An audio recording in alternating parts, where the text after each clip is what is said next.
Hello friends, welcome back to my YouTube channel Magadh Prakashan. उम्मीद करती हूँ कि आप सभी को मेरा वीडियो पसंद आ रहा है। अगर आप सभी को मेरा वीडियो पसंद आ रहा है तो आप मेरे यूट्यूब चैनल को लाइक शेयर और सब्सक्राइब जरूर कीजिएगा।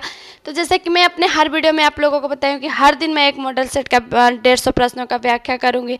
तो आज मैं इस वीडियो में बात करूँगी मॉडल सेट 15 के 150 प्रश्नों के बारे में।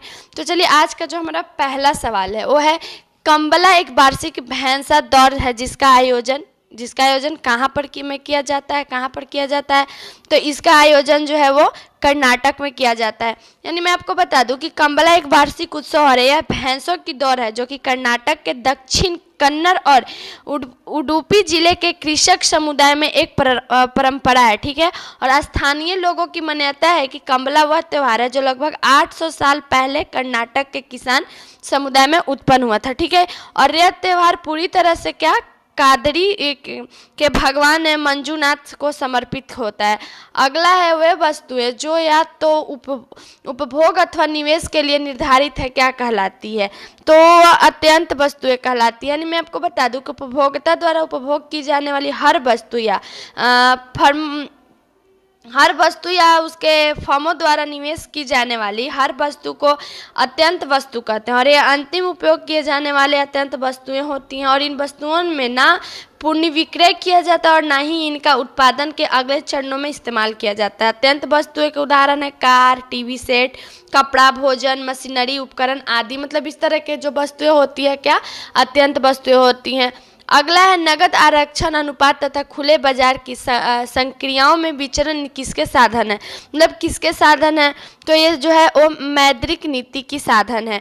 यानी बैंक दर नीति, खुला बाजार परिचालन और आदि के नगद आरक्षित अनुपात की भिन्नता मौद्रिक नीति के साधन होते हैं। और इन साधनों का इस्तेमाल कर भारतीय रिजर्व बैंक अर्थव्यवस्था में मृदा की पूर्ति के नियंत्रित करता है।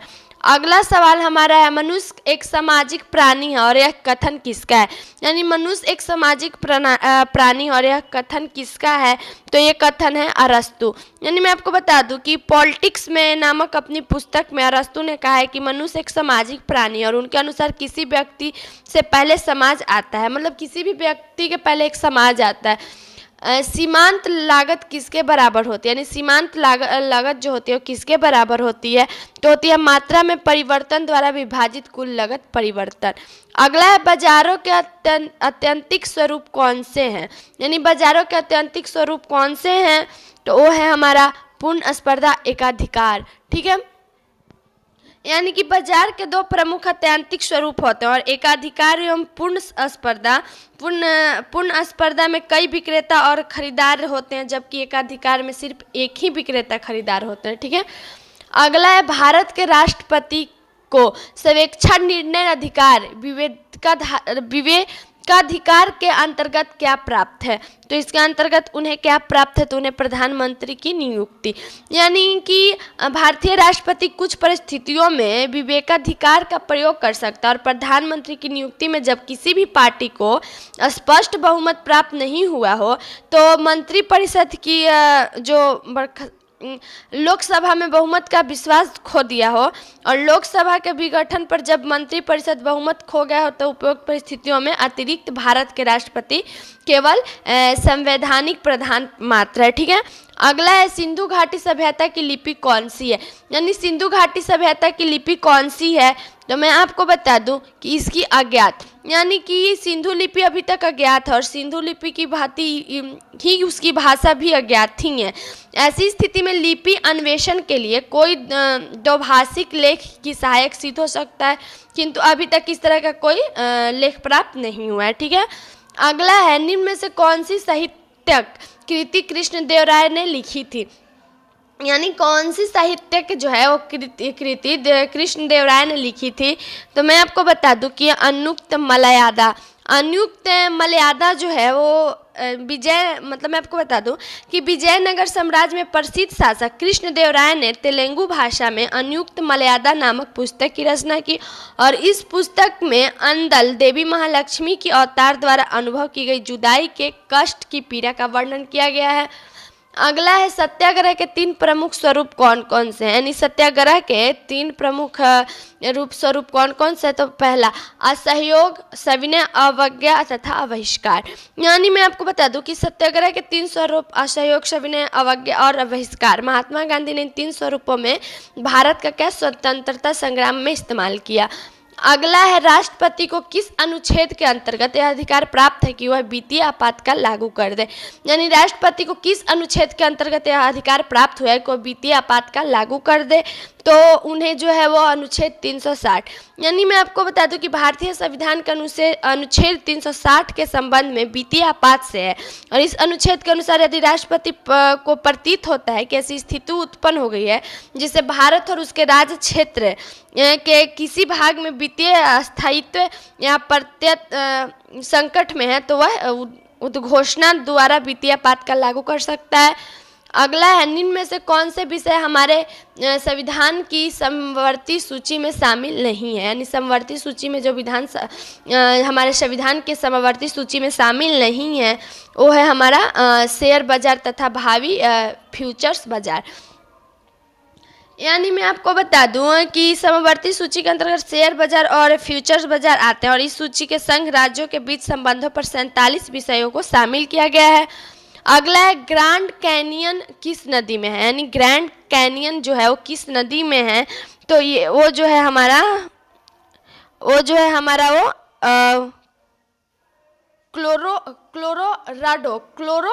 क्लोराडो, ठीक है ना, क्लोराडो।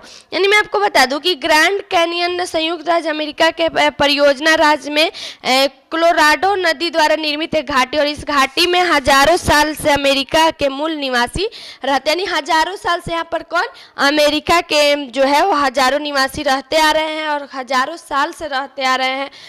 अगला सवाल जो हमारा है, अगला है जब ईस्ट इंडिया कंपनी का गठन हुआ था उस समय भारत का मुगल बादशाह कौन था। तो ईस्ट इंडियन कंपनी का गठन जो हुआ था उस समय भारत का मुगल बादशाह जो था, मुगल बादशाह, मैं आपको बता दूं कि मुगल बादशाह अकबर था। यानी अंग्रेजी ईस्ट इंडियन कंपनी 1600 ईस्वी में स्थापित किया गया था, और उस समय भारत में अकबर मुगल शासक था।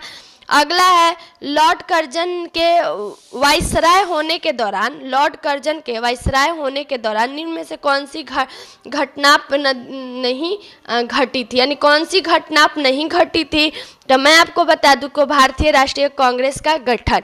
यानी भारतीय राष्ट्रीय कांग्रेस की स्थापना 1885 में की गई, और उस समय लॉर्ड डफरिन भारत में वाइसराय तथा लॉर्ड डफरिन की स्वीकृति का उपरांत थी एलन एक्टोवियन ह्यूम की बम्बई कांग्रेस की पहली बैठक बुलाई गई थी। अगला है फ्रांस में आतंक के शासन के दौरान इनमें से किसने महत्वपूर्ण भूमिका निभाई थी।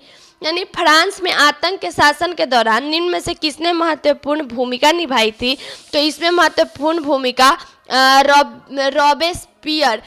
रॉबेस्पियर ने जो है बहुत ही महत्वपूर्ण भूमिका निभाई थी। यानी आतंक का राज फ्रांसीसी क्रांति के शुरुआत के बाद हुई हिंसा का एक दौर था जिसमें प्रतिद्वंद्वी राजनीतिक गुटों के बीच संघर्ष हुआ और क्रांति के दुश्मनों के सामूहिक फांसी दी गई थी, ठीक है। और रॉबेस्पियर ने नामक फ्रांसीसी वकील और राजनीतिज्ञ ने आतंक के शासन काल में महत्वपूर्ण भूमिका निभाई थी। भारत का सबसे ऊंचा जल प्राप्त किस राज्य में है, यानी भारत में सबसे ऊंचा जल प्राप्त किस नदी में है, तो है कर्नाटक में। यानी मैं आपको बता दूं कि कुंचिकलक जल प्राप्त भारत के सबसे ऊंचा और एशिया का दूसरा सबसे ऊंचा जल प्राप्त है, और यह कर्नाटक के शिमोगा जिले में स्थित है, और इस जल प्राप्त को बराही नदी भी बोला जाता है। क्या, इसको बराही नदी भी बोला जाता है। वह मिट्टी जो वर्षा के कारण गहन निच्छालन की ओर प्रवृत्त हो है क्या कहलाती है, तो ये जो है वो क्या कहलाती है, तो मैं आपको बता दूं कि ये लैटेराइट, ठीक है, लैटेराइट कहलाती है। अगला है रेगिस्तान क्षेत्र में मशरूम चट्टान का निर्माण किसका उदाहरण, यानी रेगिस्तान क्षेत्र में मशरूम चट्टान निर्माण किसका उदाहरण है, तो मैं आपको बता दूं कि ये अपघर्षण का उदाहरण है। यानी रेगिस्तान में मशरूम चट्टान का निर्माण वायु के अपघर्षण प्रक्रिया द्वारा किया जाता है, और साधारणतः बालू धरातल से अधिक ऊंचाई तक नहीं उठ पाती है, और इस कारण वायु की अपरदन क्रिया क्षेत्र में ऊंचाई भी उसी अनुपात से सीमित हो जाती है। अगला है जल संवर्धन पौधे के कर्षण की एक विधि है जिसमें निम्न में से किसका प्रयोग नहीं किया जाता है। तो जो इसमें प्रयोग नहीं किया जाता है वो मिट्टी, यानी बिना मिट्टी के खेती करने का तरीका हाइड्रोपोनिक्स कहलाता है। ठीक है, बिना मिट्टी के खेती करने का तरीका क्या, हाइड्रोपोनिक्स कहलाता है। और इसमें फसलें उगाने के लिए द्रव पोषण या पौधे को दिए जाने वाले खनिज पहले ही पानी में मिला दिए जाते हैं। नई तकनीक की मदद से बिना मिट्टी के बहुमंजिलीय इमारतों की सब्जियां उगाई जा रही हैं। अगला है निम्न में से कौन सी फिल्म सत्यजीत रे द्वारा निर्देशित नहीं थी। तो वो है सलाम बॉम्बे, यानी कि सलाम बॉम्बे 1988 में बनी हिंदी भाषा की फिल्म है और जिसका निर्देशन मीरा नायर ने किया और राष्ट्रीय पुरस्कार विजेता भी रही हैं। यह फिल्म मुंबई के वास्तविकता को दर्शाती है और यह फिल्म सोनी तारा पुरवाला की किताब पर आधारित है जिसका नाम सलाम बॉम्बे था। अगला सवाल हमारा है, संकटग्रस्त प्रजातियों को किस रंग की डेटा बुक में दर्शाया जाता है। यानी संकटग्रस्त जो प्रजाति होते हैं उसे किस रंग की डेटा बुक से दर्शाया जाता है। तो उन्हें लाल, यानी कि संकटग्रस्त पादपों की एक सूची रेड डाटा बुक नाम की एक प्रकाशन के रूप में प्रकाशित की गई है और यह एक वैसी किताब है जिसमें विलुप्त के खतरे पर पड़े जीव जंतुओं के पक्षियों के फोटो पर दिया जाता है। अगला सवाल हमारा, भारत में करेंसी नोटों की मुद्रण और आपूर्ति कौन करता है। तो इसकी जो है वो सिक्योरिटी प्रेस नासिक है। भारतीय प्रशासनिक सेवा के अफसरों को प्रशिक्षण देने वाली संस्था लाल बहादुर शास्त्री एकेडमी कहाँ स्थित है। तो ये जो है वो मंसूरी में स्थित है।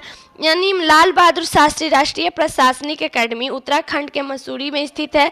1959 में क्या यह स्थापित हुआ था और यह भारत में सार्वजनिक नीति और लोक प्रशासन पर एक शोध और प्रशिक्षण संस्थान है। यहाँ भारत की केंद्र सरकार द्वारा संचालित है। अगला है, निम्न में से कौन सा संगठन और उसका मुख्यालय गलत ढंग से मिलाया हुआ है। यानी यहाँ पर संगठन और मुख्यालय दिया हुआ है और यहाँ पर कौन से गलत तरीके से मिलाया गया है, गलत ढंग से मिलाया गया है। तो है अंतर्राष्ट्रीय नगर विमानन संगठन लंदन। यानी मैं आपको बता दूं कि अंतर्राष्ट्रीय नगर विमानन संगठन ICAO संयुक्त राष्ट्र एक एजेंसी है जो कि अंतर्राष्ट्रीय वायु नौवहन के सिद्धांत और तकनीकों को निहित करती है और अंतर्राष्ट्रीय वायु यातायात विकास की योजना का पालन करती है और इसका मुख्यालय कनाडा के मॉन्ट्रियल में क्वार्टर इंटरनेशनल में स्थित है। अगला है, the state of the national पुस्तक का लेखक कौन है। यानी the state of the national पुस्तक का लेखक कौन है। तो इस पुस्तक के लेखक फली एस नरीमन है। यानी मैं आपको बता दूं कि द स्टेट ऑफ नेशनल फली एस नरीमन द्वारा लिखित एक प्रसिद्ध पुस्तक है जिसमें राष्ट्र की वर्तमान स्थिति का संवैधानिक दृष्टिकोण से एक निश्चित और विश्लेषणात्मक विवरण दिया गया है।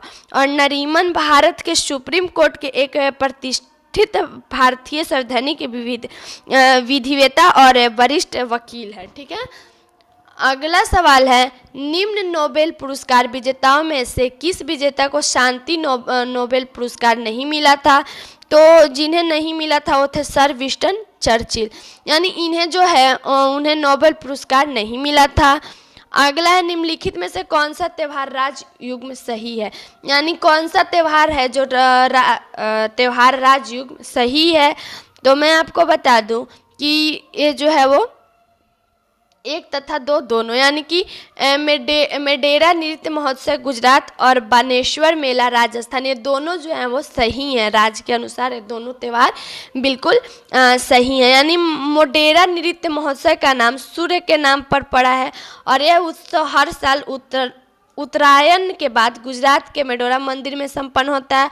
और बानेश्वर मेला राजस्थान के डूंगरपुर के बानेश्वर मंदिर का आयोजित एक लोकप्रिय आदिवासी उत्सव है और यह मुख्य रूप से एक धार्मिक त्यौहार है, लेकिन यह भील आदिवासी समुदाय के लिए वार्षिक मिलन समारोह भी होता है। अगला है, निम्न में से कौन प्रसिद्ध तबला वादक है। यानी निम्न में से कौन है जो कि प्रसिद्ध तबला वादक हैं। तो है स्वप्न कुमार। यानी कि स्वप्न चौधरी एक भारतीय तबला वादक हैं। उन्होंने पंडित रविशंकर उसादत अली अकबर खान और पंडित सजराज सहित भारतीय शास्त्रीय संगीत के कई विख्यात संगीतकारों के साथ अपनी कला का प्रस्तुत किया है। अगला है, निम्न में से कौन सा दिवस अक्टूबर महीने में नहीं मनाया जाता है। यानी यहाँ पर 4 ऑप्शन दिया गया है दिवस का, और यह दिवस जो है कौन सा अक्टूबर महीने में नहीं मनाया जाता है। तो मैं आपको बता दूं कि इसमें से विश्व पर्यावरण दिवस जो है वो अक्टूबर महीने में नहीं मनाए जाते। अंतर्राष्ट्रीय अहिंसा दिवस जो है वो मनाई जाती है 2 अक्टूबर को। विश्व पर्यावरण दिवस जो है संयुक्त राष्ट्र द्वारा सकारात्मक पर्यावरण कार्य हेतु दुनिया भर में मनाया जाने वाला सबसे बड़ा उत्सव है, और यह प्रति वर्ष 5 जून को मनाया जाता है, और इसकी शुरुआत क्या है 1972 ईस्वी में हुई थी। अगला सवाल हमारा है, के.आर. कुमारस्वामी अयर बजाते हैं। अयर जो है वो क्या बजाते हैं, तो मैं आपको बता दूं कि के.आर. कुमारस्वामी अयर जो है वो ये जो है वो बीना मतलब ये बीना बजाने में बहुत ही ज़्यादा मशहूर थे, और बीना बजाने वाले अन्य कलाकार भी थे, लेकिन इन्होंने बीना बहुत ही अच्छे तरीके से बजाया और बजाने में बहुत ही प्रसिद्ध रहे हैं। अगला है, व्यक्तिगत ट्रैक प्रतिस्पर्धाओं में ओलंपिक के फाइनल में पहुंचने वाली प्रथम भारतीय महिला थी। तो प्रथम भारतीय महिला थी पीटी उषा। यानी कि पीटी उषा व्यक्तिगत ट्रैक प्रतिस्पर्धाओं में ओलंपिक लॉस एंजलिस 1984 के फाइनल में पहुंचने वाली प्रथम महिला थी। अगला है, जबड़ा बंदी यानी लॉक जो रोग का कारक है, यानी जबड़ा बंदी लॉक जो का रोग का कारक है, तो वो है हमारा क्लोस्ट्रीडियम टिटोनी। ठीक है। अगला है, महात्मा गांधी के जन्म स्थल पर एक राष्ट्रीय स्मारक का निर्माण किया गया। उस स्मारक का नाम क्या का नाम, तो मैं आपको बता दूं कि उसका नाम है कीर्ति मंदिर। यानी मैं आपको बता दूं कि पोरबंदर गुजरात में स्थित एक कीर्ति मंदिर एक स्मरणीय मेमोरियल मंदिर है, जिसे मोहनदास करमचंद गांधी ने और कस्तूरबा गांधी की याद में बनवाया गया था। कीर्ति मंदिर गांधी परिवार के पैतृक घर, जहां 2 अक्टूबर 1869 को महात्मा गांधी का जन्म हुआ था, और 7 संलग्न है। यह मंदिर 1950 में बनवाया गया था। अगला है, पहले भारतीय क्रिकेट कप्तान कौन थे, यानी पहले भारतीय क्रिकेट कप्तान कौन थे, तो थे सी.के. नायडू। यानी कि मैं आपको बता दूं, सी.के. नायडू 1932 में पहले भारतीय क्रिकेट कप्तान बने, और स्वतंत्र भारत के पहले भारतीय क्रिकेट कप्तान लाला अमरनाथ थे। ठीक है। अगला है, मुस्लिम शासकों में सबसे पहले किसने मूल नियंत्रण लागू किया, यानी कि मुस्लिम शासकों में सबसे पहले जो मूल नियंत्रण लागू किया था तो वो है अलाउद्दीन खिलजी। अगला है, भारत में सूरी राजवंश के संस्थापक थे, तो भारत में सूरी राजवंश के संस्थापक थे वो थे शेरशाह खान। यानी मैं आपको बता दूं कि शेरशाह सूरी राजवंश के संस्थापक थे। उन्होंने पेशवार में कलकत्ता तक ग्रैंड ट्रंक रोड का निर्माण करवाया। उनका मकबरा सासाराम में भी है। अगला है, कौन सा देश अधिकतम प्रति व्यक्ति ई कूड़ा उत्पादन करता है, तो ये जो है वो नॉर्वे। अगला है, केंद्र शासित प्रदेश दादरा और नगर हवेली की राजधानी इनमें से कौन सी है, तो इसकी राजधानी सिलवासा है। यानी मैं आपको बता दूं कि केंद्र शासित प्रदेश दादरा और नगर हवेली की राजधानी सिलवासा है, और कवरत्ती लक्षद्वीप की राजधानी भी है। अगला है, एक प्रकार की वर्षा जो हवा के पहाड़ियों की मिट्टी के साथ ऊपर उठने का कारण होती है वो कहलाती है, तो ऊपर उठने के कारण वो कहलाती है पर्वतीय। ठीक है। अगला है, बिहार में सेंट्रल फ्यूल रिसर्च इंस्टीट्यूट कहाँ स्थित है, तो इंस्टीट्यूट जो है वो बिहार के सेंट्रल फ्यूल रिसर्च इंस्टीट्यूट कहाँ स्थित है, तो मैं आपको बता दूं कि ये जो है वो पटना में स्थित है। अगला है, बिहार के दक्षिण पश्चिम क्षेत्र की पहाड़ियाँ किस समूह की है, यानी बिहार के दक्षिण पश्चिम क्षेत्र की पहाड़ियाँ किस समूह की हैं, तो मैं आपको बता दूं कि ये जो है वो विंध्यन, मतलब कि बिहार के दक्षिण क्षेत्र की पहाड़ियाँ विंध्यन समूह की हैं। अगला है, राष्ट्रकूट प्रतिहार और पालो का संबंध है, यानी राष्ट्रकूट प्रतिहार और पालों का संबंध है, तो इनका संबंध जो है वो त्रिदिशीय संग्राम यानी कि त्रिराष्ट्रकूट, प्रतिहार एवं पाल वंश के राजाओं के बीच परमाधिकार के लिए त्रिदिशीय संग्राम हुआ था। अगला है, भारत की कौन सी व्यक्तिगत कंपनी ने सबसे पहले केंद्रीय उद्योग सुरक्षा बल द्वारा संरक्षण प्राप्त किया? तो ये जो है वो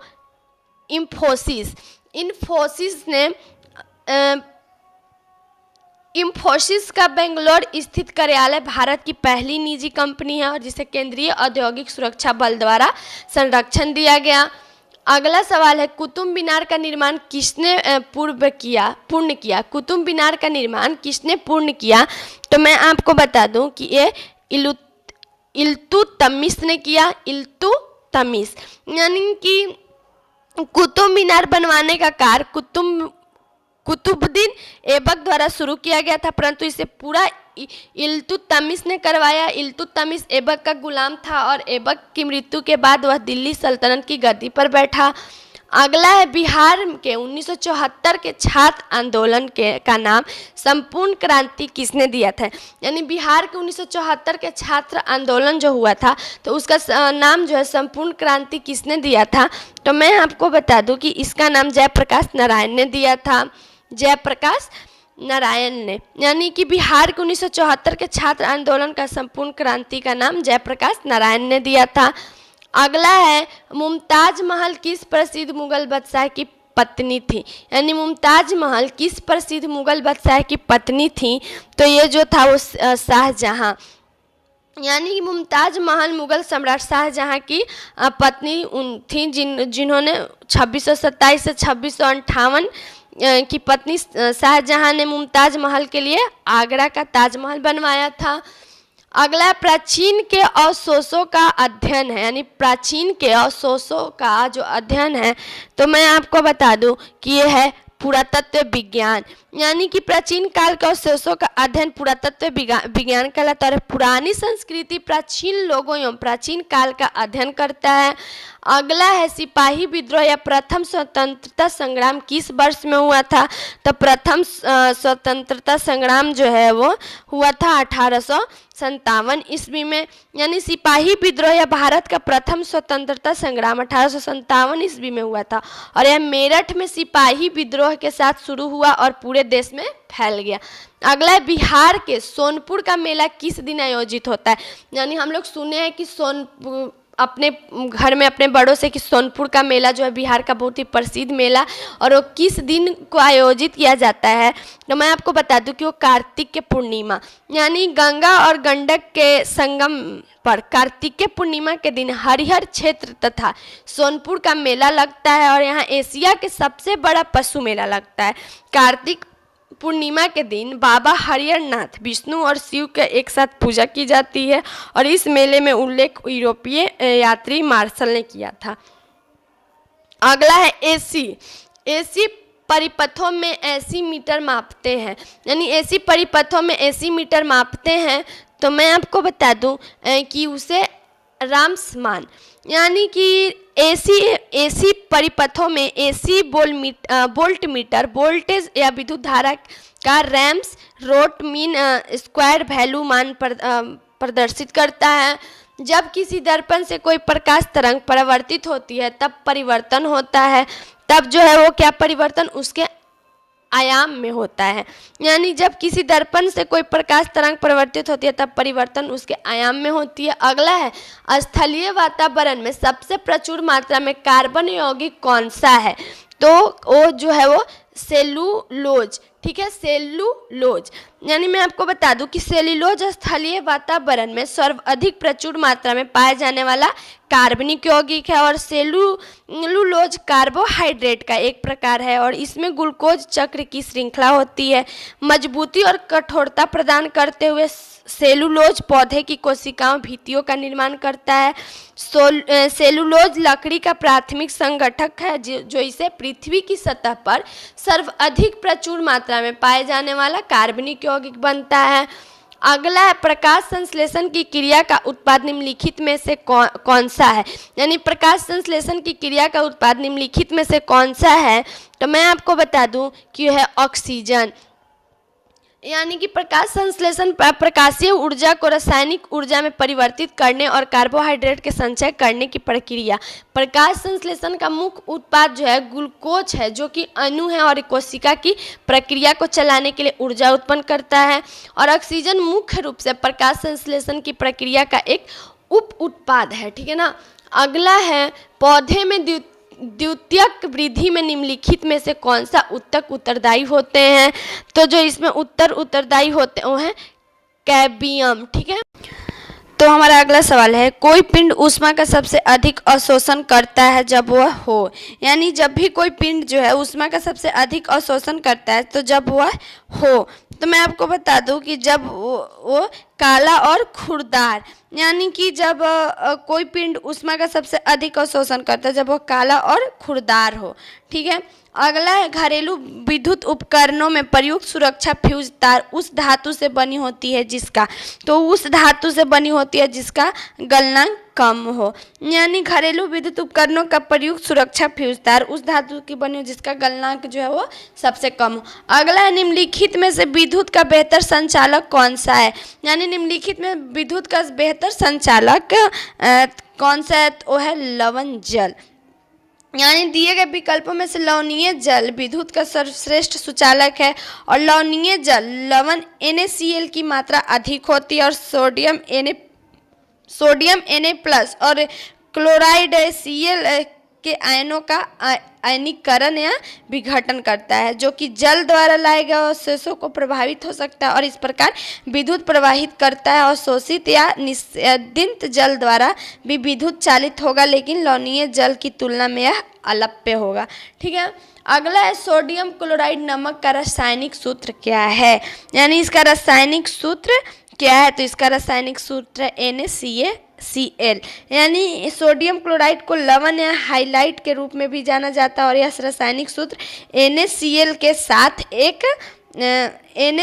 साथ एक जो है एक आयनिक यौगिक है और यह सोडियम और क्लोराइड आयन के अनुपात का प्रतिनिधित्व करता है। ठीक है। अगला है CaOCl2 का सामान्य नाम क्या है। तो इसका सामान्य नाम है ब्लीचिंग पाउडर। यानी कैल्शियम हाइपोक्लोराइड रासायनिक सूत्र CaOCl के साथ एक अकार्बनिक यौगिक है जिसे सामान्यतः ब्लीचिंग पाउडर के रूप में जाना जाता है और यह जल अत्यंत घुलनशील नहीं है और इसका प्रयोग मंद से मध्य कठोर जल में किया जाता है और इसका प्रयोग सार्वजनिक तालों के स्वच्छ रखने और पेयजल के रोगाणुओं से मुक्त करने के लिए भी किया जाता है। अगला है निम्नलिखित में से कौन एक अम्ल एवं क्षार में समानता रखता है। यानी निम्नलिखित में से कौन सा अम्ल एवं क्षार में समानता रखता है, तो ये जो है वो अम्ल या क्षार को जल में मिलाने की प्रक्रिया ऊष्माक्षेपी होती है। ठीक है। अगला है एक मिश्रण में X, Y और Z नामक विभिन्न पदार्थ हैं, उनके आकार और रंग समान है। X कण भारी और अचुंबकीय है, Y कण हल्का और अचुंबकीय है, जबकि Z कण चुंबकीय है। निम्नलिखित में से किस विधि द्वारा इन कणों को अलग कर सकते हैं। तो मैं आपको बता दूं कि फटक कर और उसके बाद चुंबकीय पृथक्करण के द्वारा विधि द्वारा अलग कर सकते हैं। अगला सवाल है दो निकटस्थ वस्तुओं में भेद करने की क्षमता को कहते हैं, यानी दो निकटस्थ वस्तुओं में भेद करने की क्षमता को हम लोग कहते हैं विभेदन क्षमता। यानी मैं आपको बता दूं कि दो अलग अलग निकटस्थ बिंदुओं को अलग अलग बिंदुओं के रूप में अलग करने की क्षमता को विभेदन क्षमता या समाधान सीमा कहा जाता है। और रिसॉल्विंग पावर दो बारीकी से रखे वस्तुओं का विवरण का अलग करने की एक आवर्धक यंत्र या लेंस की क्षमता को दर्शाता है। किसी यंत्र के लेंस या रिसॉल्विंग को एक दो वस्तुओं के बीच की सबसे छोटी दूरी के रूप में परिभाषित किया जा सकता है, जिन्हें सहायक आंख के साथ अलग अलग चित्रों के रूप में पहचाना जा सकता है। अगला है सूरज की तरह स्वयं से प्रकाश उत्सर्जन करने वाली वस्तुएं क्या कहलाती हैं। सूरज की तरह स्वयं से प्रकाश का उत्सर्जन करने वाली जो वस्तुएं हैं वो क्या कहलाती हैं, तो वो वस्तुएं प्रकाशमान वस्तुएं कहलाती हैं। अगला है दूध से दूसरा सबसे बड़ा तत्व क्या होता है, यानी दूध से दूसरा सबसे बड़ा तत्व है वो क्या होता है, तो मैं आपको बता दूं कि वसा, यानी दूध का विद्यमान तत्व जल 87% और कार्बोहाइड्रेट 4.9% और वसा जो है 3.4%, प्रोटीन जो है 3.3%। तो इसमें जो है वसा जो है सबसे बड़ा तत्व है, दूध का दूसरा सबसे बड़ा तत्व है। अगला है कालाजार किससे संचारित होता है, यानी कालाजार जो बीमारी है वो किससे संचारित होता है, तो ये है सिकता मच्छी, यानी कि कालाजार लिस्मेनियसिस धीरे धीरे विकसित होने वाला एक देसी रोग है जो एक कोशीय परजीवी का या जिन्स लिस्मानिया से होता है और मक्खी कालाजार का रोग वाहक होती है और इस रोग के यकृत पलीहा स्थित मज्जा और लिम्फ नोड्स प्रभावित होते हैं। अगला है एड्स देने वाला वायरस की पहचान किस वर्ष में हुई थी, यानी एड्स देने वाले वायरस की पहचान किस वर्ष में हुई थी, तो इसकी पहचान 1983 ईस्वी में हुई थी। यानी अमेरिका के न्यूयॉर्क और सैन फ्रांसिस्को नगरों से 1981 में सर्वप्रथम एड्स की सूचना मिली और वर्ष 1983 से 84 में एड्स से रोगियों के उसके कारणात्मक वायरस को अलग किया गया और इसके बाद 1986 में HIV का नाम दिया गया। ठीक है, HIV का नाम दिया गया। सही मिलान कीजिए, यानी अगला सवाल जो है उसमें सही मिलान करना है। तो अंडपितक, प्रोटीन और वसा, यानी मैं आपको बता दूं कि अंडे की जर्दी अंडे वह भाग होता है जो कि विकसित होते हुए भ्रूण को पोषण प्रदान करता है। भोजन के रूप में अंडे की जर्दी विटामिन एवं खनिज तत्वों का प्रमुख स्रोत है और इस भाग में अंडे का संपूर्ण वसा और कोलेस्ट्रॉल और प्रोटीन का लगभग 5वां हिस्सा होता है। ठीक है, कौन सा 5वां हिस्सा होता है।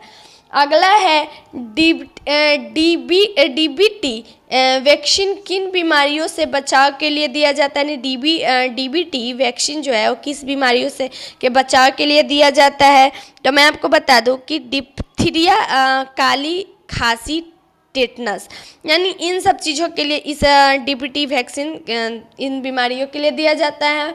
अगला सवाल है विश्व भर से समाप्त कर दिया गया रोग है, यानी विश्व भर से जो रोग समाप्त कर दिया गया वो कौन सा, तो है चेचक। यानी मैं आपको बता दूं कि पूरी 19वीं तथा 20वीं सदी से चले टीकाकरण अभियानों के चलते दिसंबर 1979 में चेचक रोग का पूर्ण उन्मूलन हुआ और आज तक के इतिहास में केवल यही ऐसा संक्रामक रोग है जिसका पूर्ण उन्मूलन हुआ। अगला सवाल है मलेरिया किसके द्वारा एक व्यक्ति से दूसरे व्यक्ति तक अंतरित किया जाता है, यानी मलेरिया रोग जो है वो किसके द्वारा एक व्यक्ति से दूसरे व्यक्ति तक अंतरित किया जाता है, तो मैं आपको बता दूं कि वो है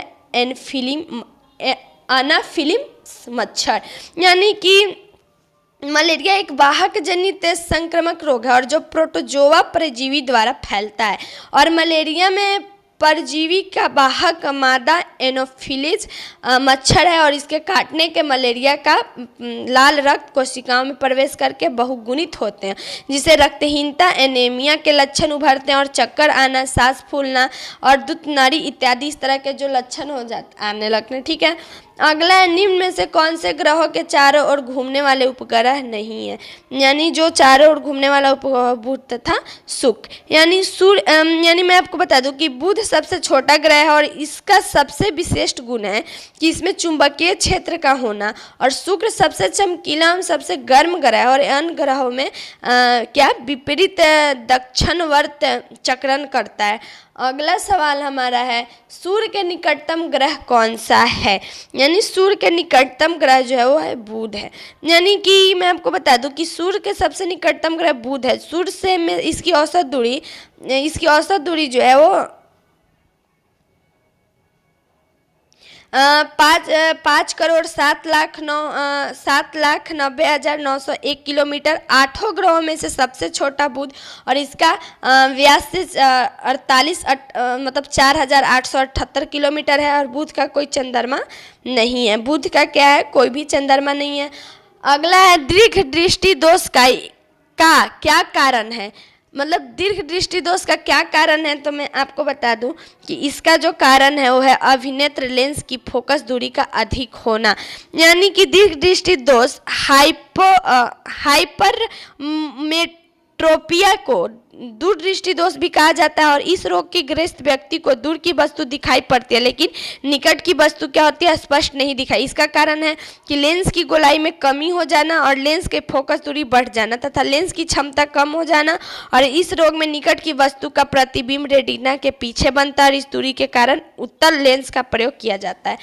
अगला सवाल हमारा है, बेतार नेटवर्किंग स्थापित करने के लिए किस प्रौद्योगिकी का उपयोग किया जाता है, तो मैं आपको बता दूं कि ब्लूटूथ। ठीक है। अगला सवाल है, वह सबसे छोटी संख्या जिसे 18, 27 तथा 36 से अलग अलग भाग देने पर शेष क्रमशः 5, 14 तथा 23 रह रहे हैं। ठीक है। तो यहाँ पर हम लोग इसको इस तरह से लिखेंगे कि भाजक एवं संगत शेषफल का अंतर समान है। ठीक है। क्या है? भाजक एवं संगत शेषफल का अंतर समान है। यानी कि यहाँ पर हम लोग इस तरह से लिख सकते हैं कि 18 - 5 = 13। ठीक है। 18 - 5 = 13 और 27 - 14 = 13। ठीक है। 27 - 14 = 13। 36 - 23 = 13। ठीक है। इस तरह से हम लोग इसको क्या किए, निकाल लें। ठीक है। अब यहाँ पर है कि अब जो संख्या हमारा है, जो हमारा टोटल संख्या क्या है, 5, 14, 23 रहे। ठीक है। तो यहाँ पर हम लोग इस तरह से इसका क्या कर सकते हैं, लघुत्तम संख्या 28, 27 और 36 का लघुत्तम संख्या निकालेंगे तो टोटल हमारा क्या आ जाएगा, उसमें से -13 कर देंगे निकालने के बाद, तो टोटल 108 आएगा। 108 - 13 कर देंगे तो हमारा क्या 95 आ जाएगा। यानी इसका सही उत्तर 95 होगा। अगला है, ए, बी तथा सी अकेले किसी कार्य को क्रमशः 20 दिन, 30 दिन तथा 60 दिन में पूरा कर सकते हैं। ए अकेला कार्य करता है किंतु प्रत्येक तीसरे दिन वह बी तथा सी की मदद से कार्य करता है। पूरा कार्य कितने दिन में पूरा होगा, यानी पूरा कार्य जो कितने दिन में पूरा होगा, तो ये इसका पूरा कार्य जो है वो 15 दिन में पूरा होगा। अगला है, 3 नल P, Q तथा R अलग अलग किसी हौज का क्रमशः 4, 8 तथा 12 घंटे में पूरा भर सकते हैं। एक अन्य नल S पूरे भरे हौज को 10 घंटे में खाली कर सकते। निम्नलिखित में से कौन सी युक्त खाली हौज को अन्य से कम समय में भर देगी। यानी मैं आपको बता दूं कि P एवं S, ठीक है, इस तरह से हम लिखेंगे कि P एवं S को एक साथ खोले जाने पर 1 घंटे में हौज भरा गया भाग, हौज का भरा गया भाग, मैं जो बोल रही हूँ उसे आप लोग लिखिएगा कि P एवं S को एक साथ खोले जाने पर 1 घंटे में हौज का भरा गया भाग = 1/4, 1/4 - 1/10 = 5 -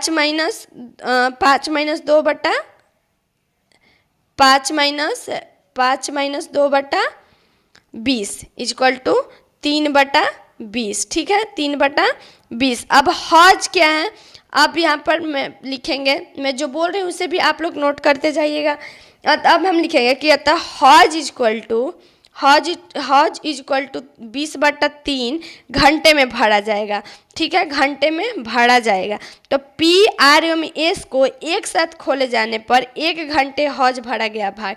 यानी कि यहाँ पर लिखेंगे कि P और S, ठीक है, क्या P और R एवं S, ठीक है, P, R एवं S को एक साथ खोले जाने पर 1 घंटे में हौज का भरा गया भाग = 1/4 प्लस 1/12, 1/4 प्लस 1/12 माइनस 1/10 = ठीक है, = 15 प्लस 5 माइनस 6/60। ठीक है, 15 प्लस 5 माइनस 6/60 यानी कि 14/60। 14/60 करेंगे तो हमारा क्या आ गया 7/30। ठीक है, 7/30। अब यहाँ पर लिखेंगे फिर से हम लोग कि अतः हौज, ठीक है, क्या लिखेंगे कि अतः हौज 30/7 घंटे में भरेगा। क्या 30/7 घंटे में यहाँ पर लिखेंगे कि अतः हौज 30/7 घंटे में भरेगा। तो P, Q एवं S को एक साथ खोले जाने पर 1 घंटे में हौज का भरा गया भाग, यानी P, Q एवं S को एक साथ खोले जाने पर 1 घंटे में हौज का भरा गया भाग = 1/4 plus 1/8 8 minus 1/10 equal to 10 plus 5 minus 4/40। ठीक है, तो 10 प्लस 15 माइनस 4 इक्वल टू 11/40। क्या 11/40। अब जो हमारा ह जो है वो कितने, अतः हौज जो है वो 40/11 घंटे में भरेगा। 40/11 घंटे में भरेगा। तो पी क्यू तथा एस को खोला जाए। अगला है 2 आदमी 3 महिलाएं तथा 4 बच्चे मिलकर किसी 10 हेक्टेयर के खेत की निराई 10 दिन में करते हैं। यदि एक आदमी, एक महिला तथा एक बच्चे की कार्य क्षमताएं 5:4:2 के अनुपात में हो तो 6 आदमी और 4 महिलाएं तथा 7 बच्चे मिलकर 16 हेक्टेयर क्षेत्रफल एक साथ खेत की निराई करते समय में करेंगे। कितने समय में करेंगे? तो मैं आपको बता दूं कि ये जो है वो टोटल कितने समय में करेंगे, तो 8 दिन में करेंगे।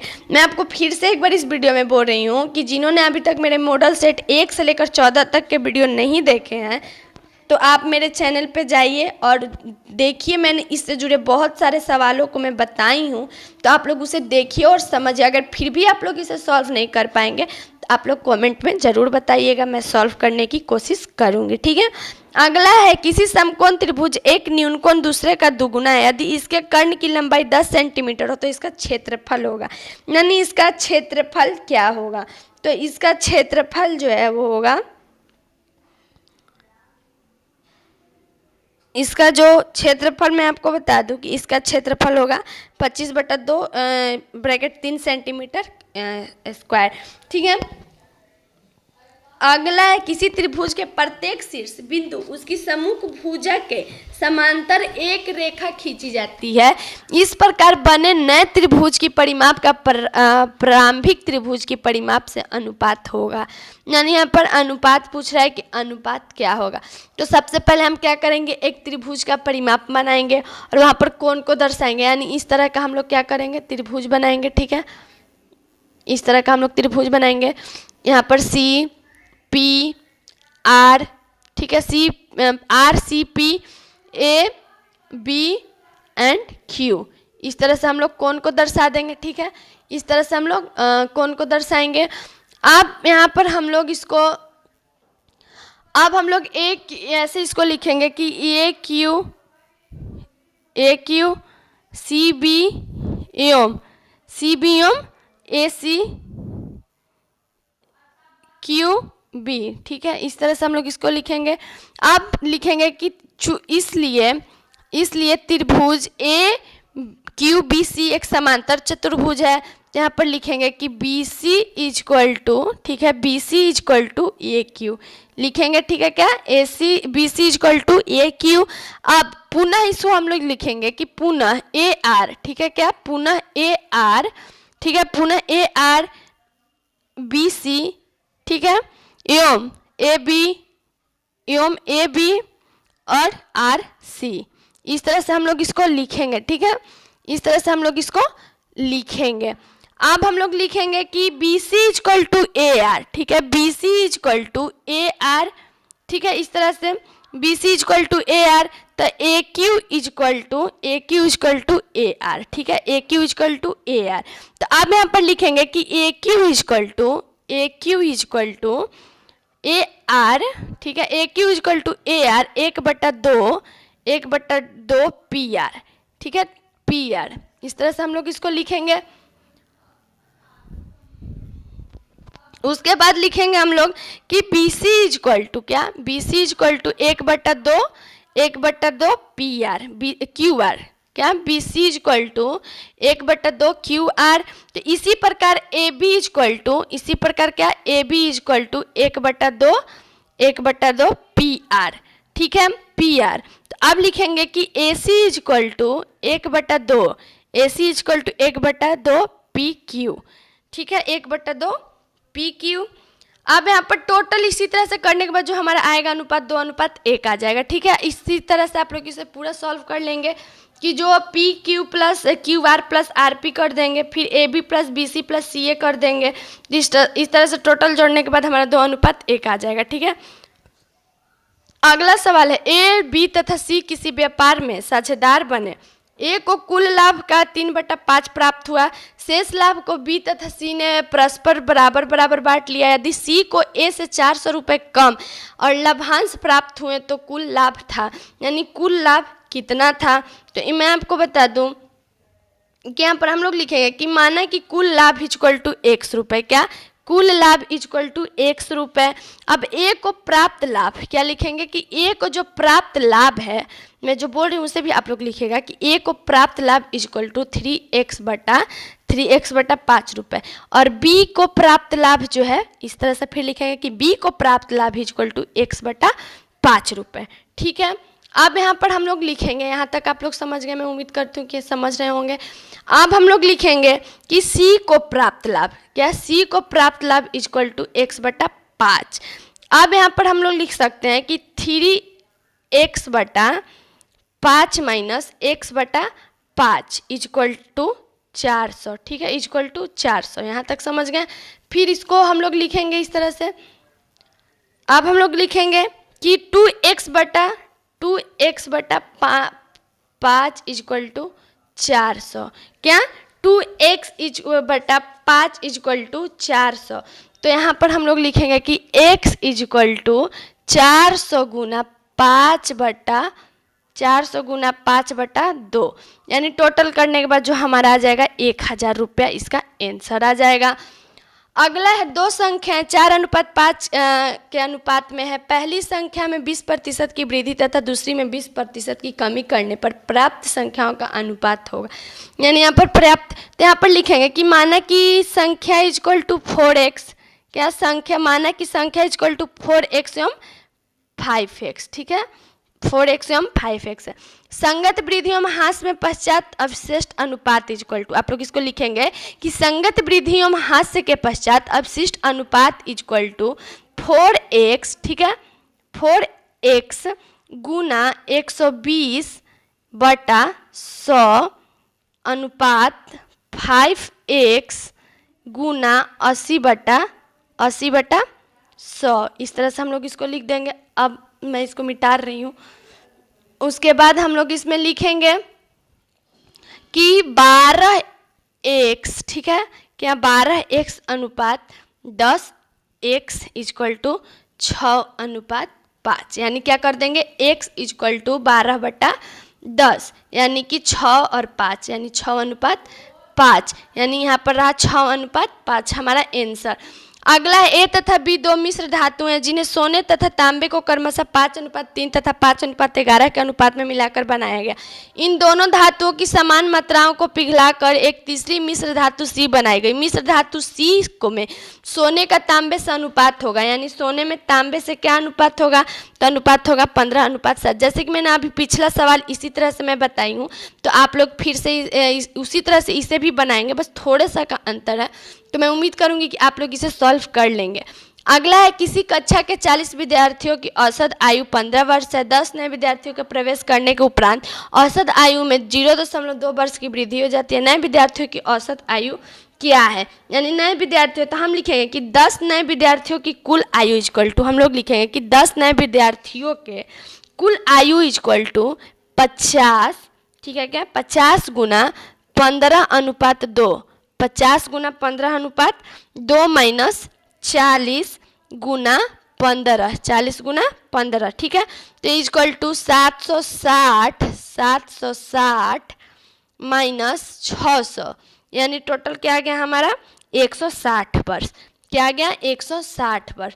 इस तरह से हम लोग लिख लिए। अब आगे लिखेंगे कि अपशिष्ट आयु, क्या अपशिष्ट आयु, यहाँ पर क्या पूछ रहा है कि नए विद्यार्थियों की औसत आयु, तो हम लोग लिखेंगे कि अपशिष्ट औसत आयु इक्वल टू 160 बटा 10, यानी 160 बटा 10 इक्वल टू क्या आ गया 16 वर्ष, यानी कि 16 वर्ष इसका आंसर। अगला है, एक आदमी 24 किलोमीटर की दूरी 6 किलोमीटर घंटा की चाल से, एक अन्य 24 किलोमीटर की दूरी 8 किलोमीटर घंटा की चाल से तथा एक तीसरी 24 किलोमीटर की दूरी 12 घंटे की चाल से तय करता है। पूरी यात्रा को उसकी औसत चाल कितने किलोमीटर घंटा में है, यानी कि कितने किलोमीटर घंटा में है। यहाँ पर लिखेंगे कि कुल दूरी इक्वल टू, क्या लिखेंगे, कुल दूरी इक्वल टू 24/6, ठीक है, 24/6 प्लस 24/8, 24/6 प्लस 24/8 प्लस 24/12 घंटे, ठीक है, क्या 12 घंटे। अब यहाँ पर टोटल हम लोग इस तरह से लिखेंगे कि 4 + 3 + 2, यानी टोटल क्या हो गया 9 घंटे, टोटल क्या आ गया 9 घंटे। अब जो हम यहाँ पर लिखेंगे कि ये तो कुल समय हमारा निकल गया 9 घंटे का, ठीक है।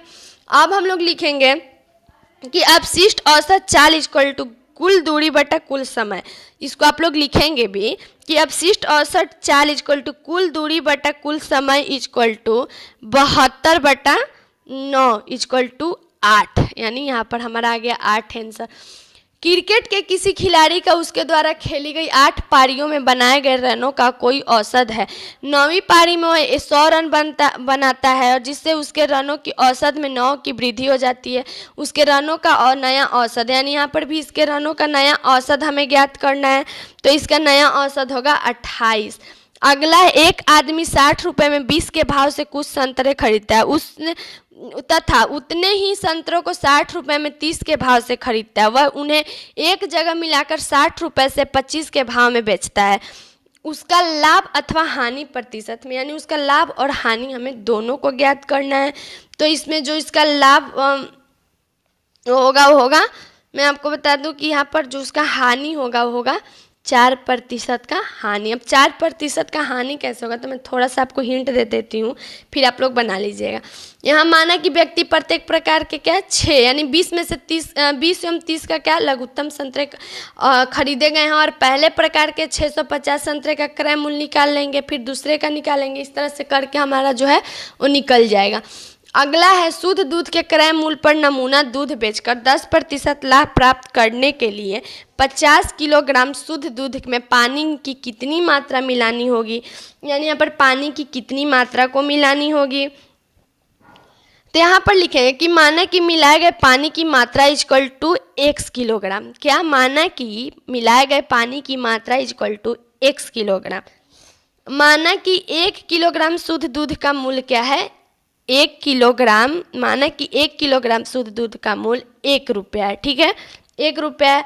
अब लाभ को यहाँ पर लिखेंगे कि चूंकि लाभ प्रतिशत इक्वल टू x बटा 50 गुना 100, x बटा 50 गुना 100 इक्वल टू 2x, ठीक है, 2x इक्वल टू 10, ठीक है, 2x इक्वल टू 10, यानी x equal to 10/2 equal to x equal to क्या आ गया हमारा 5 किलोग्राम, ठीक है।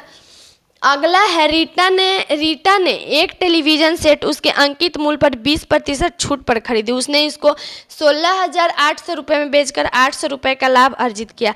सेट का अंकित मूल्य था, यानी सेट का जो है वो अंकित मूल्य क्या था। तो यहाँ पर लिखेंगे कि माना कि टेलीविज़न का अंकित मूल्य इक्वल टू x रुपये। क्या, माना कि टेलीविज़न का अंकित मूल्य इक्वल टू x रुपये।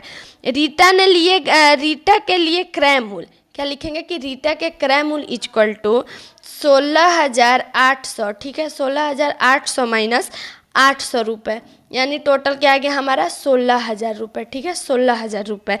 अब यहाँ पर लिखेंगे कि x का 80% का x का 80% इक्वल टू 16,000, x का 80% इक्वल टू 16,000, ठीक है, यहाँ तक आप लोग समझ गए होंगे। और जो मैं नहीं लिख रही हूँ बोल रही हूँ उसे भी आप लोग नोट करते जाइएगा। तो अब यहाँ लिखेंगे कि x इक्वल टू 16,000 गुना 100 बटा 80, ठीक है, बटा 80 इक्वल टू 20,000 रुपये, ठीक है, 20,000 रुपये, 20,000 रुपये हमारा आ गया इसका आंसर। अगला है, एक आदमी 10,000 रुपये में एक आदमी 10,000 रुपये के एक भाग को 5% पर तथा शेष को 6% पर निवेशित करता है। 5% पर निवेशित धनराशि 6% पर निवेशित धनराशि से प्रति वर्ष 76.50 रुपये अधिक उत्पादन देती है। तो 6% पर निवेशित धनराशि है, यानी कि यहाँ पर निवेशित धनराशि जो है वो क्या होगा, तो यहाँ किसका निवेशित धनराशि 3850 रुपये होगा। और मैं उम्मीद करती हूँ कि मैं जितने भी प्रश्नों का मैं उत्तर बता रही हूँ तो उसे आप लोग सॉल्व करेंगे। कम से कम कोशिश भी आप लोग कीजिएगा, ताकि आप लोगों को भी समझ में कि आप लोग कितने सवालों को समझ रहे हैं या कितने सवालों को नहीं समझ पा रहे हैं। तो आप लोग ज़रूर इसको बनाइएगा, सॉल्व कीजिएगा। अगर सॉल्व हो जाता है सही तो आप कमेंट में ज़रूर बताइएगा।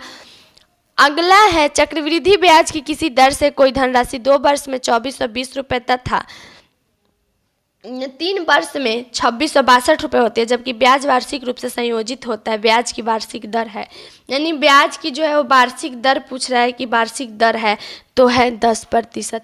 अब यहाँ पर मैं बहुत बार आप लोगों को बताऊँ कि प्रतिशत कैसे निकालना है और दो समीकरणों को किस तरह से भाग देना है, कैसे निकालना है, तो आप लोग निकालिएगा। मैं इस वीडियो में बहुत सारे सवालों को आप लोगों के ऊपर छोड़ रही हूँ ताकि आप लोग को अच्छे से उसको समझिए और बनाइए, ठीक है।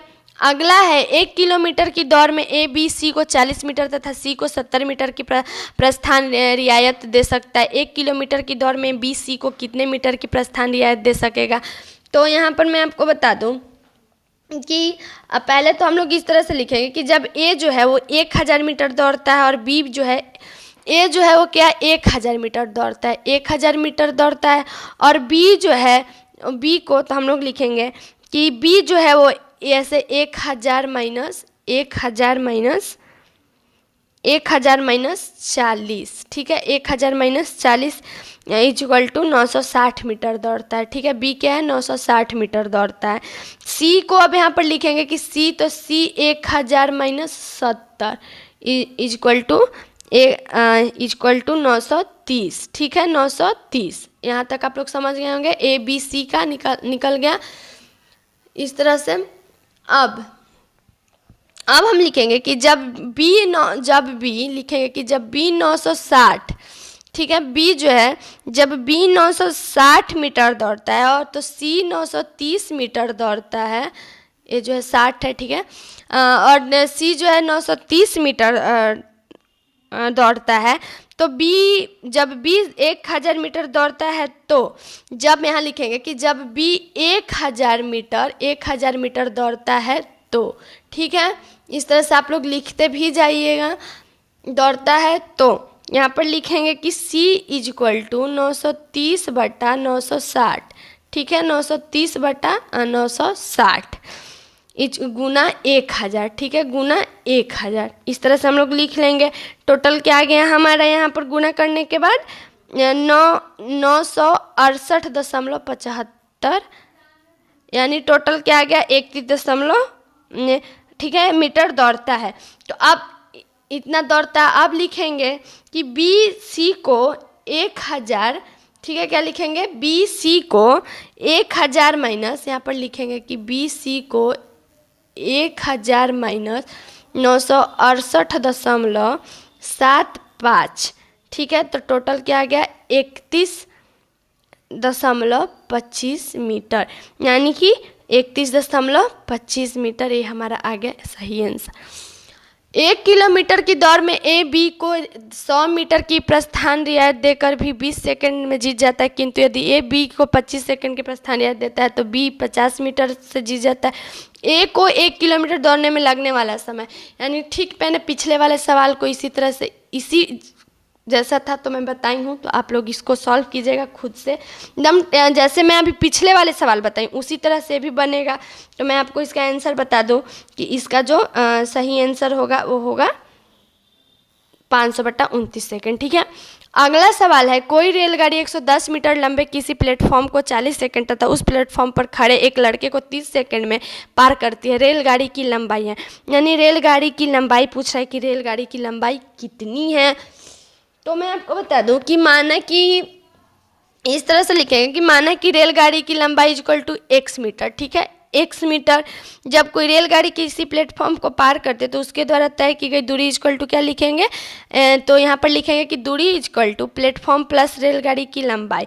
तो रेलगाड़ी की चाल इक्वल टू लिखेंगे, रेलगाड़ी की चाल इक्वल टू x प्लस 110/40, यानी x बटा 30। ठीक है, x बटा 30। मैं जो बोल रही हूँ उसे भी आप लोग लिखेगा, क्योंकि थोड़ा यहाँ पर जगह कम है इसलिए मैं मिटा रही हूँ और ज़्यादा कुछ नहीं लिख पा रही हूँ। यहाँ पर लिखेंगे क्या कि रेलगाड़ी की चाल इक्वल टू x प्लस 110/40 इक्वल टू x बटा 30। अब यहाँ लिखेंगे कि x प्लस 110/4 इक्वल टू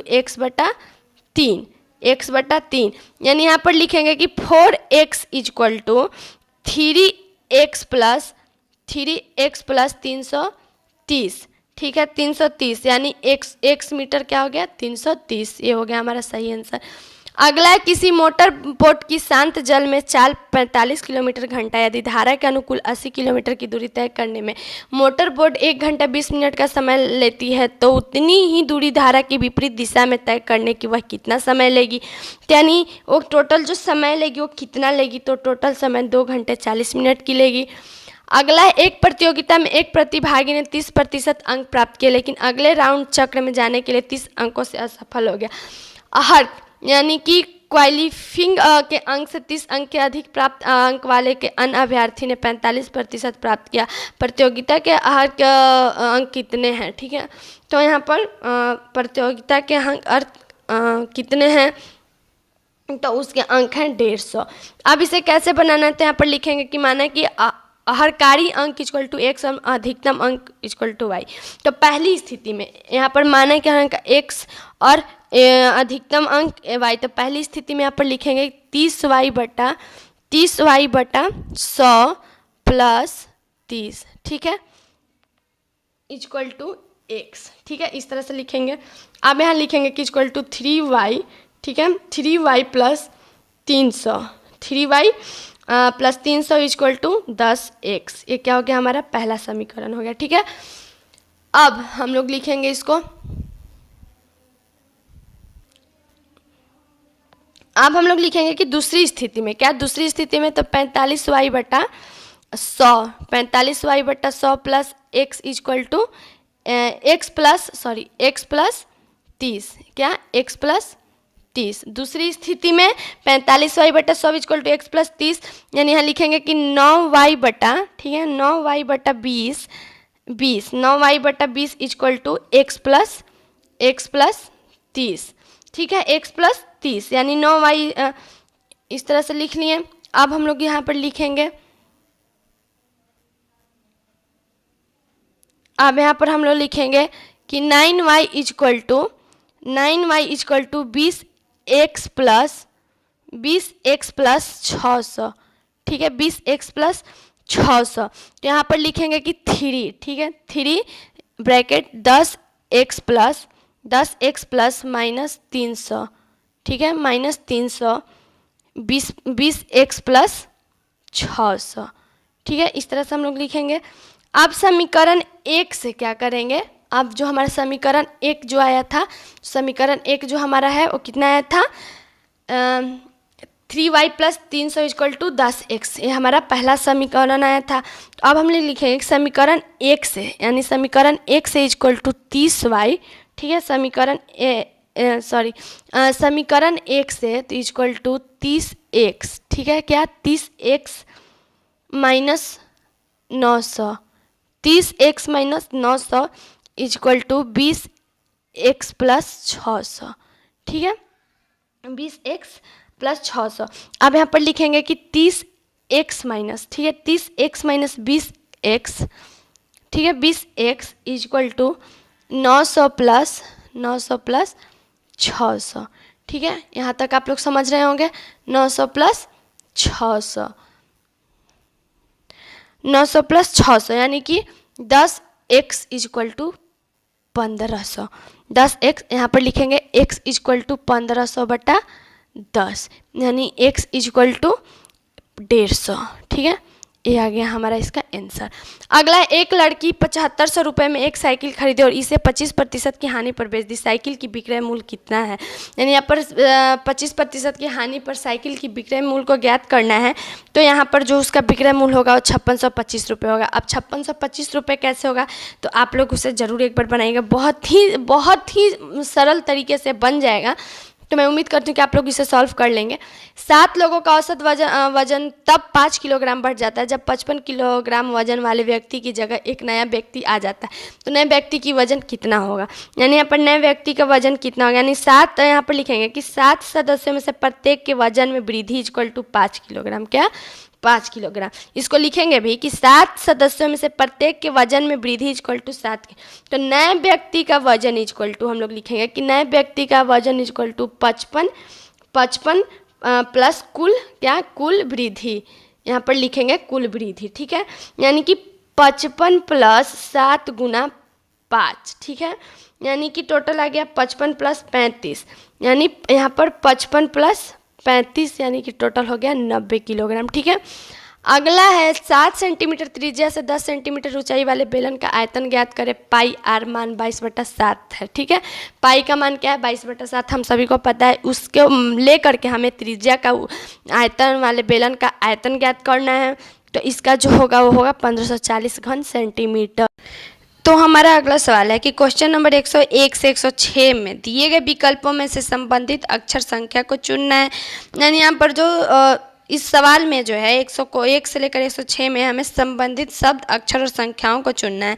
तो टांग, घुटना, बाएं भुजा, यानी मैं आपको बता दूं कि टांग एवं बाएं समान स्थिति में एक कार्य करने वाला अंग है। उसी तरह से घुटना एवं कोहनी जो है वो भी क्या है? एक अंग में काम करने वाली ही स्थान है। अगला है टोकना, बीच में बोलना और बोलना। यानी टोकना का मतलब क्या है? बीच में बोलना। टोकना का अर्थ होता है कि किसी व्यक्ति को बोलने के क्रम में व्यवधान उपस्थित करना। उसी प्रकार घुसपैठ व्यवधान उपस्थित करता है, यानी क्या? घुसपैठ जो है वो उत्पन्न करता है। अगला है BDCIDP। ठीक है, यानी BDCI और DP जो है यहाँ पर जो प्रश्नवाचक चिन्ह वहाँ पर क्या होगा, तो मैं आपको बता दूं कि यहाँ पर जो है वो EY होगा। अब EY कैसे होगा, तो मैं आपको बता दूं कि B जो है वो क्या दूसरे स्थान पर है और D जो है वो चौथे स्थान पे है। उसी तरह से C जो है तीसरे स्थान पे है और I जो है वो 9वें स्थान पे है। तो इसी तरह से मतलब ये अल्फ़ाबेट के नंबरों के अनुसार बनाया गया, तो उसी तरह के अंतर के अनुसार पे EY वहाँ होगा। अगला है ACEGIKMOQ। ठीक है, जो प्रश्नवाचक चिन्ह है वहाँ पर क्या होगा, तो ACE। ठीक है, ए जो है और GIK है। ठीक है, तो ए जो है वो जी के 6 अंक के बाद आता है, जैसे ABCDEFG छठे अंक पे आया। उसी तरह से सी के ठीक छठे अंक के बाद आई आएगा, जैसे DEFGHI। ठीक है, छठे अंक पे आया। उसी तरह से ई के छठे अंक के बाद के आएगा, जैसे EFGHIJK। ठीक है, छठे अंक पे आ गया। तो उसी तरह से MOQ है, तो MOQ के ठीक छठे वर्ड के बाद क्या आएगा? SUW भी है, उसी तरह से आएगा, जैसे M के 6 अंक के बाद S आएगा, O के 6 अंक के बाद U आएगा और Q के 6 अंक के बाद W आएगा। ठीक है, अगला है 3 27 4, जो प्रश्नवाचक चिन्ह है वहाँ पर क्या होगा, तो यहाँ पर हम लोग जैसे लिख सकते हैं कि 3 का Q, यानी 3 गुना 3 गुना 3, यानी 3 गुना 3 गुना 3 इक्वल टू 27 हो गया। ठीक है, उसी तरह से 4। ठीक है, तो यहाँ पर हम लोग इसको लिख सकते हैं, अगर 4 का हम लोग क्यू करेंगे तो हमारा क्या आ जाएगा? 4 का क्यू करेंगे तो 4 गुना 4 गुना 4, यानी 4 गुना 4 गुना 4 तो 64। ठीक है, 18 52 12 है। ठीक है, क्या है? 18 52 12 है। तो यहाँ पर लिख सकते हैं 18 गुना 3 माइनस 2, यानी 18 3 54 माइनस 2 इक्वल टू आ गया 52।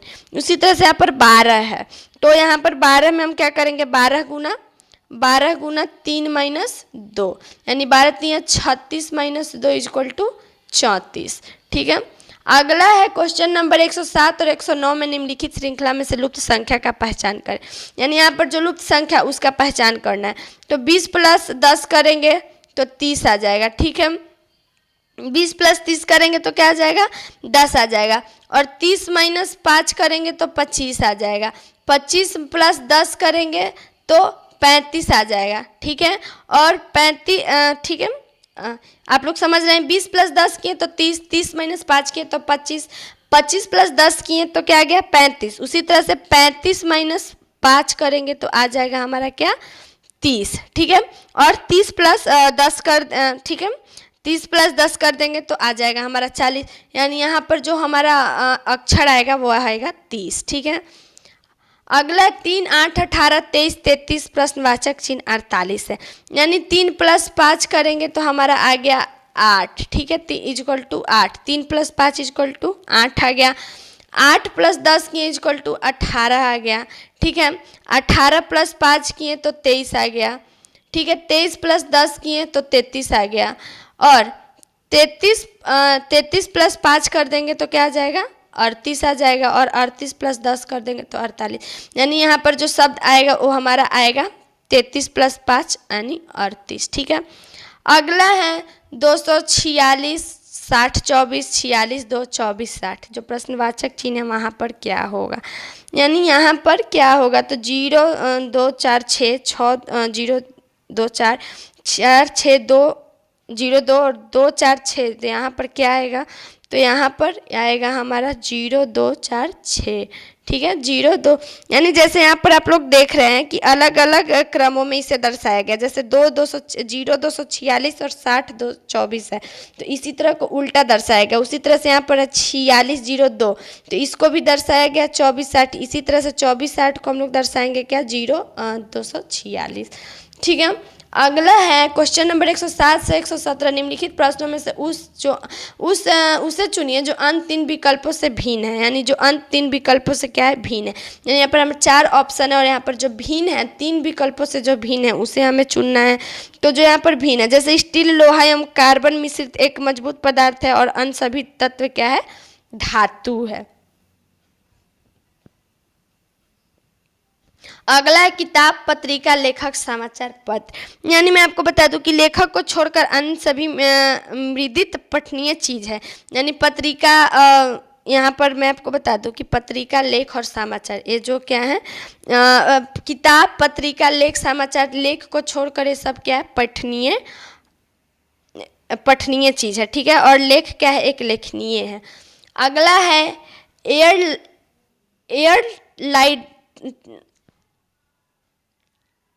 एयर टाइड, जॉल, प्लास्टर और मोम। ठीक है, तो यहाँ पर मैं आपको बता दूं कि मोम को छोड़कर अन्य सभी चीज़ जो है जोड़ने के, एकत्रित करने में उपयोग होते हैं। यानी मोम जो है वो छोड़कर ये तीनों जो है वो किसी भी चीज़ को जोड़ने का क्या, एकत्रित करने में कार्य करता है। अगला है DEFG। DEFG वर्ण ई को छोड़कर अन्य सभी क्या है, व्यंजन है, और ई क्या है, स्वर है। बाकी सब व्यंजन है और ई क्या है, स्वर है। अगला है DGLS, MPS, VH, KPW, KNSZ। ठीक है, ये है। तो इसे मैं बता दूं कि यहाँ पर जो भिन्न है, यानी इसमें भिन्न हमें चुनना है कि भिन्न क्या है। तो जैसे DGLS है, तो ये क्या है, D के 3 के अक्षर के बाद G आता है, G के 5 अंक के बाद L आता है, और L के 7 अंक के बाद क्या, S आता है। तो इसी तरह से इसको दर्शाना है, तो इसका सही उत्तर होगा MPSW। यानी एक जो है वो MPSW जो है वो 3-3 अंक के बाद आता है। जैसे M के 3 अंक के बाद P, P के 3 अंक के बाद S, और S के 3 अंक के बाद V आता है।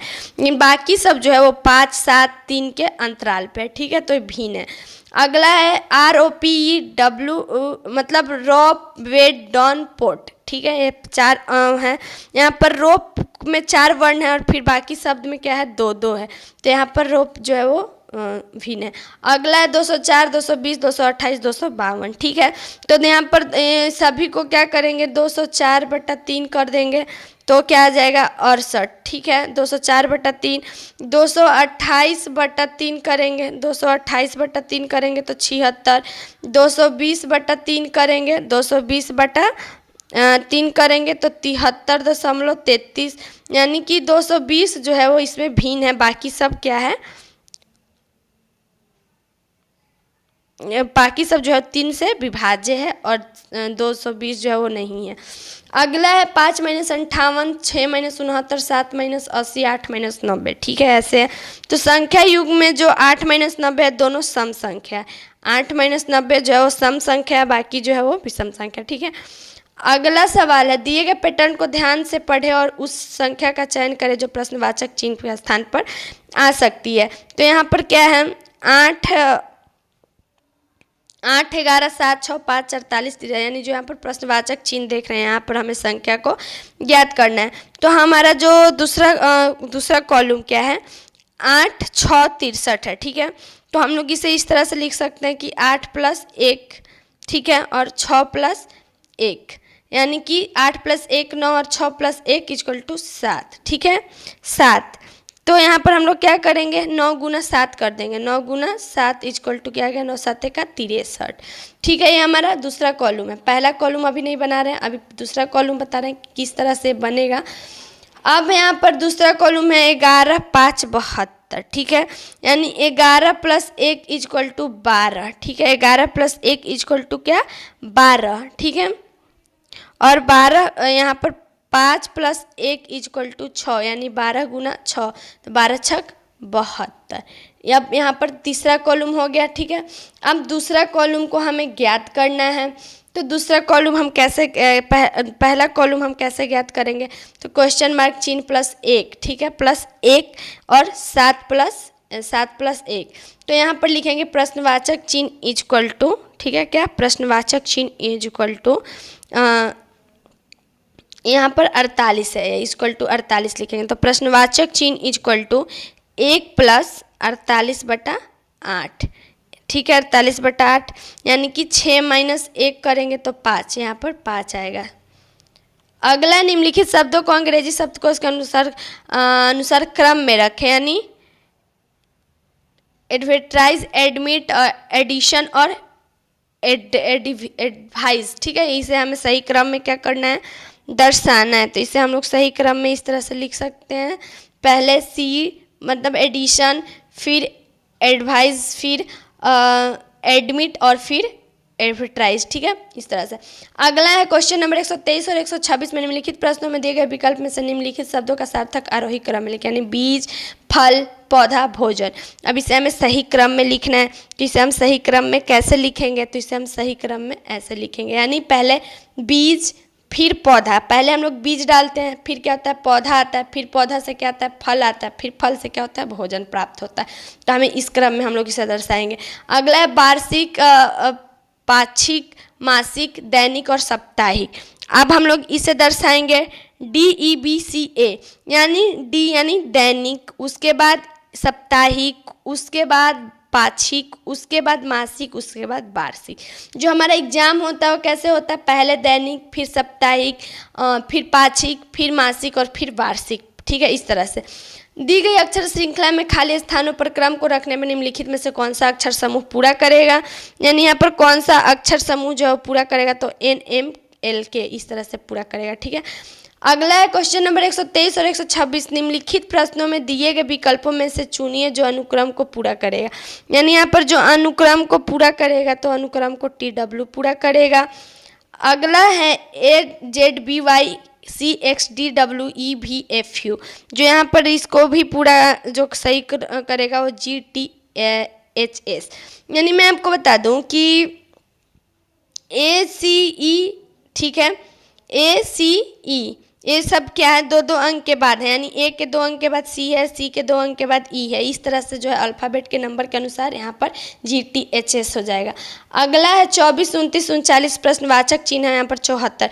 तो 24 + 4 करेंगे तो 29 आ जाएगा, और 29 + 10 करेंगे तो 39 आ जाएगा। 39 + 15 कर देंगे तो हमारा 54, और 54 + 20 कर देंगे तो 74। अगला 480 और प्रश्नवाचक चिन्ह है, उसके बाद 24, 8, 4। तो यहाँ पर 480 में 5 से भागा दे देंगे तो क्या आ जाएगा, हमारा 96 आ जाएगा। यानी 480 बटा क्या 5 कर देंगे तो हमारा क्या जाएगा, 5 9 45।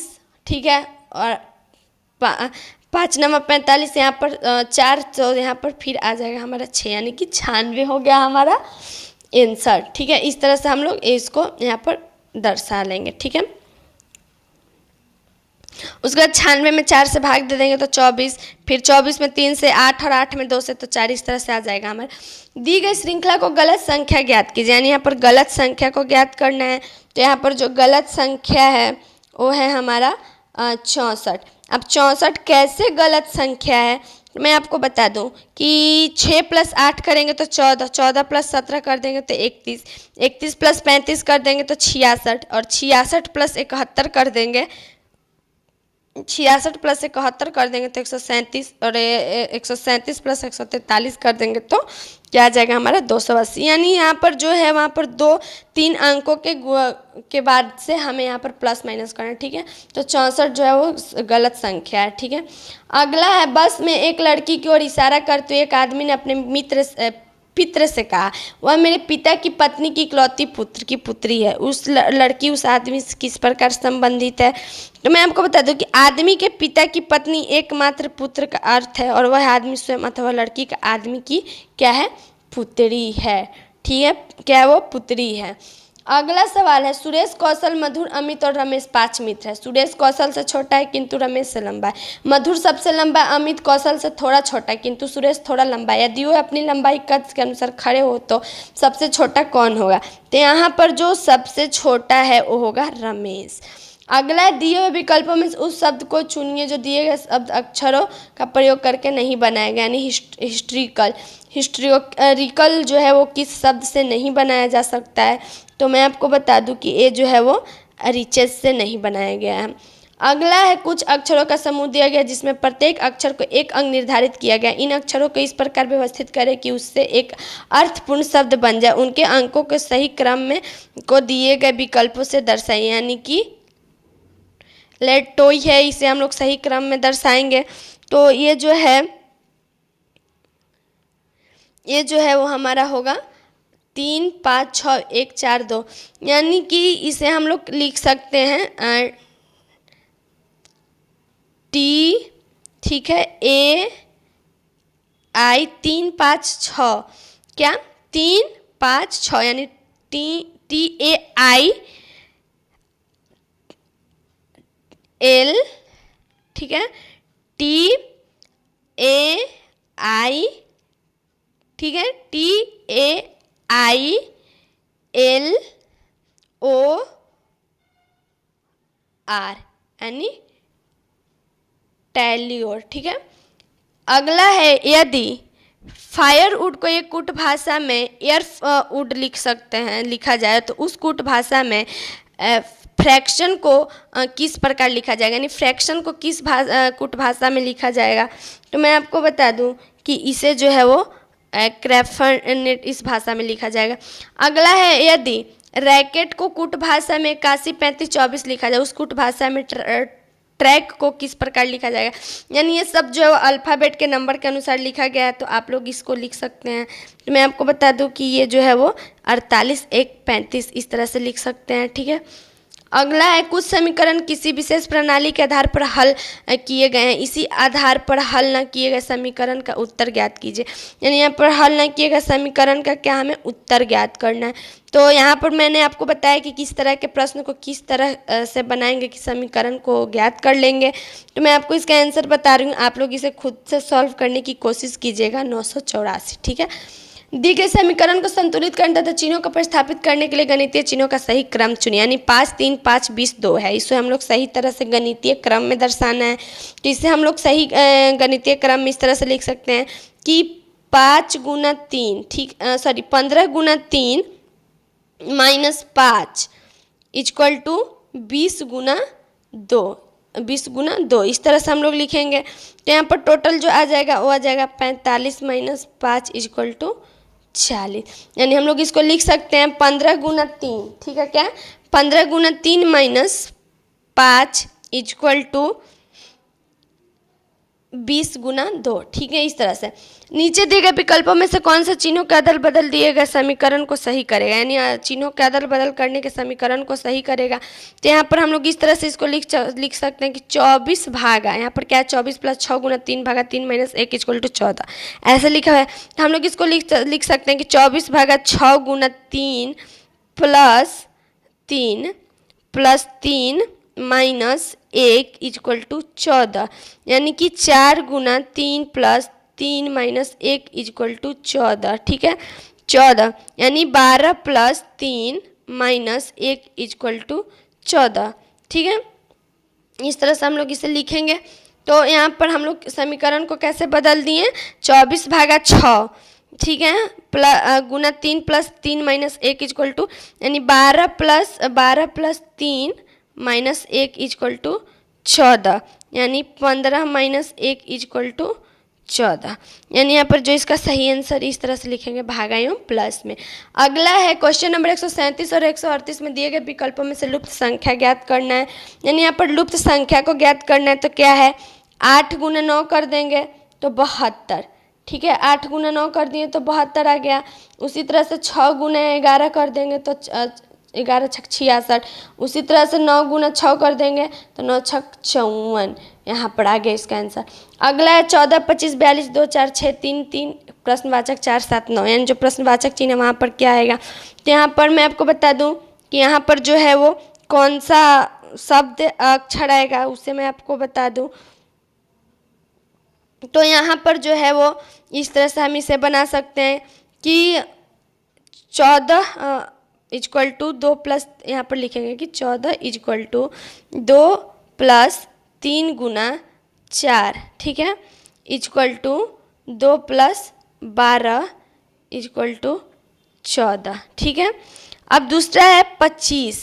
दूसरा क्या है 25, तो यहाँ पर लिखेंगे 25 इक्वल टू 4 प्लस 3, ठीक है, 4 प्लस 3 गुना 7 equal to 4 plus 21 equal to 25। ठीक है, उसी तरह से तीसरा जो है, तो तीसरा को भी हम लोग इसी तरह से बनाएंगे। तो यहाँ पर जो हमारा सही आंसर जो प्रश्नवाचक चिन्ह के पास आएगा तो वो हमारा हो जाएगा 4। ठीक है, अगला है x दक्षिण की ओर चलता है और फिर दाएं फिर बाएं और फिर दाएं मुड़ता है, वह अब किस दिशा में जा रहा है।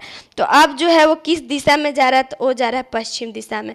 अगला है कल्पना ने बिंदु बी से सीधे बिंदु सी तक 8 फीट की दूरी तय की है, वह बाईं ओर मुड़ी है 5 फीट चली, वह फिर बाईं ओर मुड़ी 7 फीट चली, अंत में वह बाईं ओर मुड़कर 5 फीट चली। वह प्रारंभिक स्थान से कितनी दूरी पर है, तो ये जो प्रारंभिक स्थान से 1 फीट की दूरी पे है।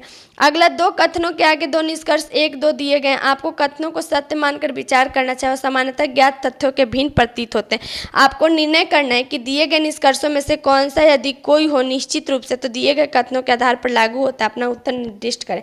यानी जो कथन है शिक्षण एक कला है और चित्रकारी भी एक कला है, और निष्कर्ष सभी कलाकार शिक्षक और सभी कलाकार चित्र बनाना जानते हैं।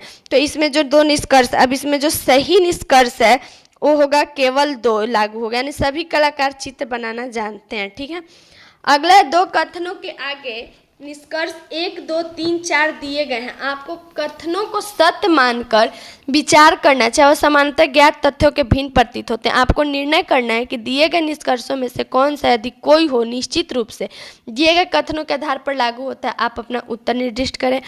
तो मैं आपको बता दूं कि यहाँ पर जो कथन दिया, सभी बकरियां बाघ हैं सभी बाघ सिंह, सभी बाघ बकरियां हैं सभी सिंह बाघ है, कोई बकरी सिंह नहीं और कोई सिंह बकरी नहीं है। ठीक है, निष्कर्ष है। अब इसमें जो सही है मैं आपको बता दूं कि कोई निष्कर्ष लागू नहीं होता है, यहाँ पर जो भी निष्कर्ष है सब गलत है, कोई सही नहीं होगा।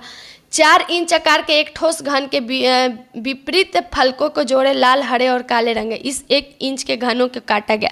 कितने घनों के केवल 4 फलक रंगे हुए हैं, यानी जो है वो कितने, तो 0।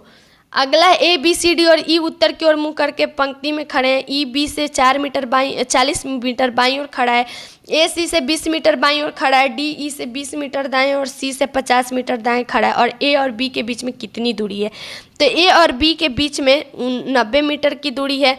अब 90 मीटर की दूरी मैं आपको बता दूं कि उनके बीच में क्या 90 मीटर की दूरी है,